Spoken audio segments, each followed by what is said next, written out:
Bonjour à tous, on se retrouve pour le numéro 2 de la série Tout savoir consacrée au Varanus acanthurus.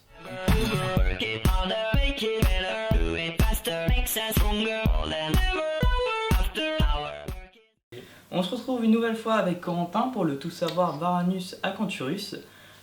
Donc les acanthurus de leur nom commun, varan à queue épineuse, vous le verrez dans les différentes vidéos qui seront juste exposées juste après. Donc ce sont des varans qui font partie du complexe Odatria, qui a été décrit, enfin l'espèce a été décrite par Boulanger en 1885 et ils font partie de CITES en annexe 2. Non. Et en annexe 2 du CITES. Voilà, dans le bon sens, c'est bien. Donc on retrouve deux sous-espèces chez Varanus acanthurus, donc je m'excuse, je vais les lire parce qu'elles sont imprononçables. Donc Varanus acanthurus brachyrius et Varanus acanthurus insulanicus. C'est dur à dire. Donc en captivité, on retrouve principalement deux morphes, donc Red Aki et Yellow Aki, donc en fonction qu'ils soient rouges ou plutôt jaunes. Donc ils vivent au nord-ouest de l'Australie, dans des zones semi-désertiques. Et Corentin va plus vous expliquer comment ils vivent et comment il les maintient. Voilà, donc au niveau de la répartition, vous aurez une image avec une carte en fonction des différentes aires de répartition des trois sous-espèces, donc Acanthurus, le Brachy et l'Insulanicus. Et du coup, on va commencer en présentant, vous n'allez pas très bien voir, vous aurez des plans en plus sur la vidéo. Donc au niveau taille de terrarium, on part sur un terra qui fait dans les 150, 60, 60. Donc si vous pouvez voir là, mes bras, c'est quand même assez grand. 150, 60, 60 pour un couple. Moi je pense que c'est le minimum. Plus on donne de l'espace à ces varans, plus ils sont actifs, mieux ils se développent, moins on a de problèmes, moins de problèmes de surpoids, etc. Au niveau des choses essentielles à avoir pour le varan acanthurus, donc comme quasiment pour tous les varans, une lampe UV chaleur. Là, Jonathan. Ouais. Donc là on a une lampe donc, HID avec ballast, contrairement au Tussora Varanus beckeri où c'était une lampe auto-ballastée.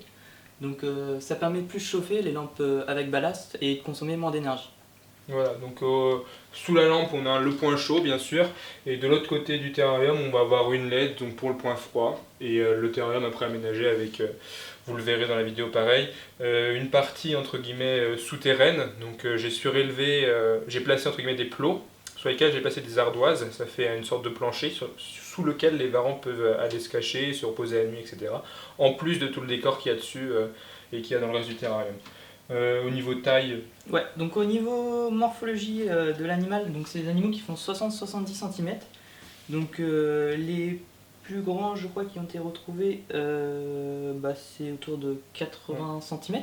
Donc il faut savoir qu'il y a les 2 tiers de la taille qui sont pour la queue. Donc c'est vraiment un corps qui fait Ouais, quinzaine de centimètres, quoi, 15-20. Donc la caractéristique de l'espèce, c'est quand même sa queue épineuse, donc que vous verrez sur la vidéo, malgré que le mâle qui est en haut ait la queue coupée, donc on le voit encore un peu, mais sur la femelle on voit vraiment très bien. Il y a un dimorphisme sexuel, donc comme chez la plupart des varans en fait. Le mâle a un corps plus court et plus trapu, et une tête vraiment plus large. Enfin, on peut sexer avec une radio des pénis du mâle qui sont calcifiés. On peut aussi sexer avec, comme pour les Varanus beckeri et pour pas mal de varans, faire une échographie. Ça nous permet de voir les gonades, donc les ovaires et les testicules en fonction du sexe, et de ce fait-là savoir si c'est un mâle ou une femelle.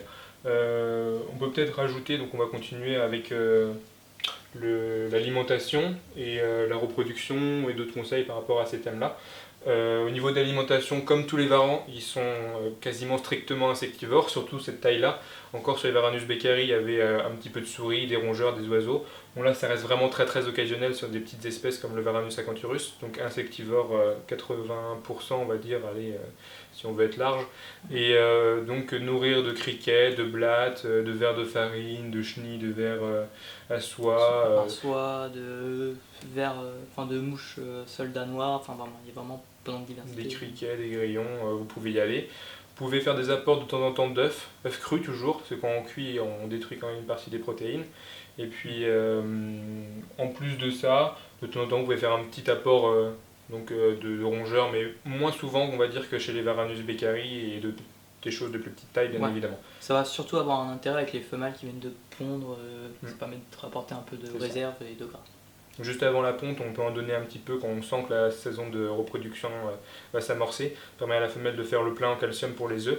Et une fois que la ponte a eu lieu, pareil, permettre à la femelle de récupérer plus rapidement, de remettre ses réserves d'énergie au maximum, pardon, et donc qu'elle soit directement d'attaque et qu'elle souffre moins de la ponte. Au niveau de l'accouplement, vous allez avoir des vidéos dessus. C'est à peu près comme chez tous les varans, le mâle saisit derrière la tête, soulève la queue et donc accède au cloaque en passant par-dessous sous la femelle. La ponte dans le terrarium, privilégier une partie humide, partie centrale humide, avec, moi je la mets entre les deux lampes, comme ça j'ai un repère, c'est pas trop chaud, c'est pas trop froid, et j'ai un bac rempli de sable mélangé avec un petit peu de tourbe, et ils viennent pondre dedans quand ils veulent pondre. Voilà. Pour l'incubation, après, donc ça se passe en incubateur sur de la vermiculite plutôt, Voilà. ou du sable, ça peut aussi marcher. On prend au niveau des températures d'incubation, si je dis pas de bêtises, on est à 29 degrés. Ouais. Et après la période, on est aux alentours de un peu plus d'une centaine de jours. Donc pour les termes exacts, c'est entre 28 et 30 degrés pour l'incubation et entre 90 et 120 jours d'incubation. Après, si on peut donner des petits conseils, je pense, bon Jonathan connaît le conseil principal entre guillemets sur les varans, mais moi en tant que... voilà, en tant que... sur mon ressenti par rapport à l'espèce, j'ai remarqué qu'ils aimaient beaucoup venir boire. Donc leur donner une petite gamelle avec un fond d'eau, ils aiment beaucoup venir s'abreuver, j'en ai une ici là, vous la verrez plus tard pareil dans la vidéo, et c'est assez impressionnant en fait, dès qu'on vient avec le pulvérisateur, ils foncent, ils viennent boire, ils sont quasiment en train de boire sur la bûche du pulvérisateur. Les cachettes pareil, bien fournir les cachettes, et un dernier petit conseil, c'est au moment de la ponte, surveiller de manière régulière parce que le mâle a tendance à venir voir ce qui se passe et à bouffer les œufs comme chez tous les varans. Ouais, ça se trouve chez pas mal de varans en fait. Ouais, c'est ça, ils sont tous très très casse-pieds avec ça, ils bouffent tous leurs œufs et du coup, des fois on passe d'une ponte de 12 œufs à directement 3 œufs parce qu'on n'a pas fait gaffe ou qu'on n'était pas là la journée où ils ont pondu, etc. Donc bien surveiller la période de repos, quoi. Donc pour conclure, je pense qu'on a quasiment tout dit là. Ouais, après le Varanus acanthurus c'est bien présenté déjà par d'autres youtubeurs ou des choses comme ça, donc on va pas non plus s'éterniser sur l'espèce. Ouais, c'était juste pour redonner je vais pas casser le terme, des infos sur cette espèce qui est plutôt commune on va dire, parce que c'est un peu le varan que tout le monde conseille pour commencer dans le monde du varan on va dire. Donc ce qu'il faut retenir c'est vraiment des bons UV, un grand terra et des insectes. Voilà. Donc j'espère que vous aurez aimé ce petit tout-savoir sur Varanus acanthurus. N'hésitez pas à nous dire dans les commentaires ce que vous en avez pensé, à liker la vidéo, à la partager et à aller faire un petit tour sur le projet UL. Allez, on se retrouve pour une prochaine vidéo.